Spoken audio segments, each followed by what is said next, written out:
Hey, how's it going, YouTube? I'm back in the video, and today I'm talking about what if the Golden State Warriors do not trade D'Angelo Russell. Now, what I mean by this is probably one of the more underrated moves that happened in the free agency, and just one of the least talked about. And when it did go down, everybody was kind of like, well, they're going to trade D'Angelo Russell anyway. They're not going to really use him in the long run, and how is D'Angelo Russell even going to fit if they do try to keep him? Well, I'm be going over not so much a scenario of what they would trade D'Angelo Russell for, that they should or should not trade D'Angelo Russell. I'm not going to be getting into that, but I'm actually going to be getting to the reasons or what would happen if they do try to play with Dangelo Russell. I'll be getting all that into this video, so without further ado, without running on too much, let's get right into this video. Alright, so for our first reason for this video is going to be that they would have a legit backcourt partner for Steph Curry while Klay Thompson is out. Now, as many of you probably already know, Klay Thompson is going to be out of the season, or at least definitely for the regular season, and he won't be able to come back until the playoffs. So, I mean, assuming that he would be healthy and he does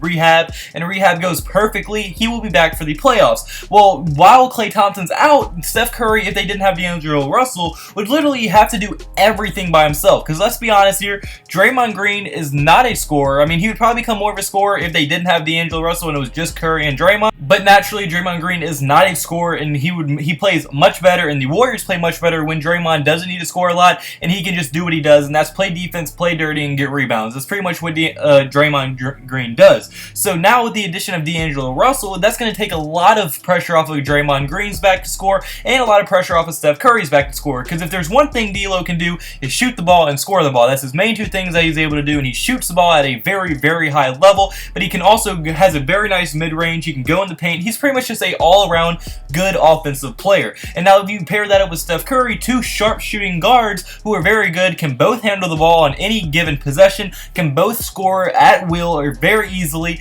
and I mean, defensively, you have one of the best defenders in the league in Draymond Green on your side. So, I mean, that's still a very good big three, and I think for Curry to have another backcourt partner to really rely on while Klay Thompson's out, that's going to help Curry a ton, as I mean, that's probably one of the biggest reasons why Steph Curry is so good, because with teams having to focus on Klay Thompson because he's one of the best shooters of all time, I mean, obviously Curry is too, but Klay is also like the best, probably one of the best spot-up shooters to ever live, and I mean, with them having to focus so much on Klay Thompson, Steph Curry is able to get one-on-one situations, dribble, take the shots, get open space that he needs to be able to knock down his shot. And if the teams try to double Steph Curry, well, then Klay Thompson's going to kill you. He's killed teams before, and Klay Thompson can become cold-blooded if he is left open, or even if he just gets hot in general. So you cannot leave either one. Well, this is going to be kind of the same scenario. It's just pretty much D'Angelo Russell is a Klay Thompson that can't shoot as good, but can dribble a lot better. So, I mean, D'Angelo Russell probably he obviously nowhere near as good of a shooter as Klay Thompson,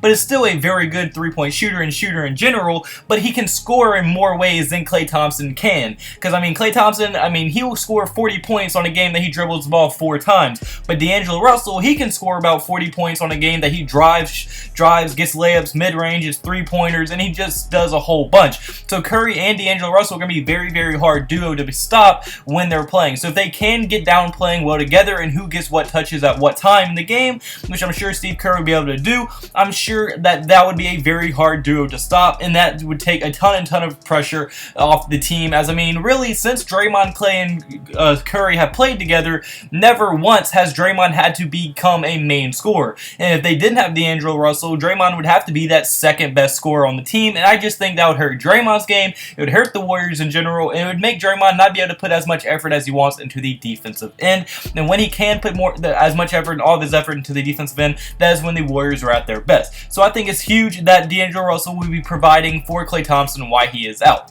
But now my second reason is going to be that they could create another very different style of basketball. Now what I mean by this is that, I mean, when the Warriors first formed, no one believed in them because there were a whole bunch of three-point shooters. Like, no one ever heard of small ball before then. Like, small ball was not a thing until the Warriors came. Well, if you now have D'Angelo Russell, Klay Thompson, Steph Curry, Draymond Green, you can play extreme small ball. Like, I mean, if you put Curry, Klay as the point guard, shooting guard, yes, D'Angelo Russell would be a greatly undersized small forward, but maybe it would be the same effect to the point to where, like, you would have to go small ball to counter the Warriors as well, because they just are so talented on the guard aspect of things that big men cannot keep up with the guards at all, and it might force teams to adapt to that. So the Warriors, I'm not saying it would be a surefire thing, because I really don't know know if starting 3 guards would be able to work at all. But if it could work,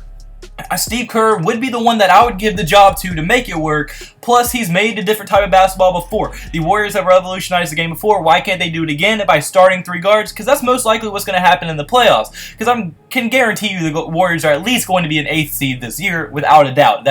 I think they'll probably be better than 8th seed, but 8th seed at least in the West. But I mean, with D'Lo, when Klay Thompson comes back for the playoffs, they're going to be forced to start all 3 because Dangelo Russell's an all-star, and you're not putting an all-star on your bench. Let's be honest. Klay Thompson's a superstar, and so is Steph Curry. So they're going to have to start all 3 of them, which is going to force them to play such small ball to where Draymond Green is probably going to be your center.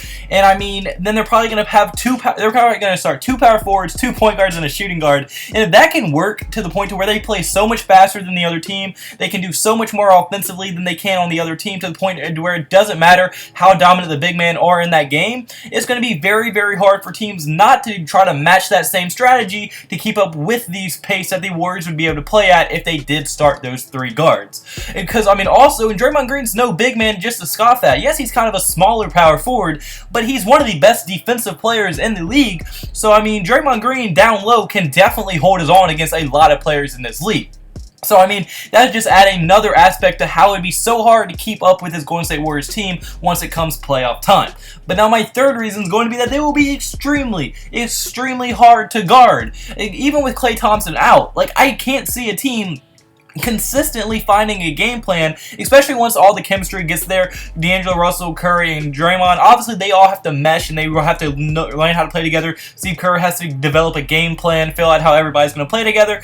But I mean, once they get all that down and they are going to start running like that well-oiled machine that the Warriors always are, it's going to be very hard to stop them because it's just going to go back to the screens. They're going to get 5,000 screens of possession. D'Angelo Russell's going to be able to get open, and if he's not open, he's going to be able to drive to the goal, pass it to Curry, and they're going to make a shot. Like, it's going to be the same Golden State Warrior offense that we saw with Klay, just now you plug in Dangelo Russell instead of Klay Thompson, and you still have 2 sharpshooters who, if anything, can do more offensively than what they could before because they can both dribble instead of just the point guard being able to dribble.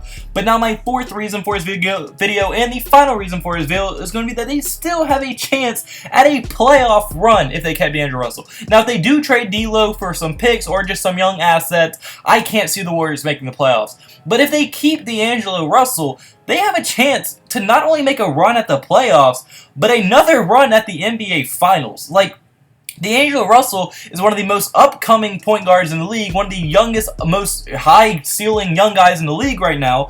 Curry is obviously the best shooter of all time, and once Klay Thompson comes back, he's a beast. Then you have a perennial Defensive Player of the Year candidate in Draymond Green. You still have a starting 5 that has 4 All-Stars on it, and you can by far compete for a championship with that roster. Now, am I saying they're going to make it? No, I think Houston's better than them. I think the Lakers are better than them, and I think the Clippers are better than them. But outside of those 3 teams, they could legitimately make it deep into the playoffs this year with this roster if they keep Dangelo Russell.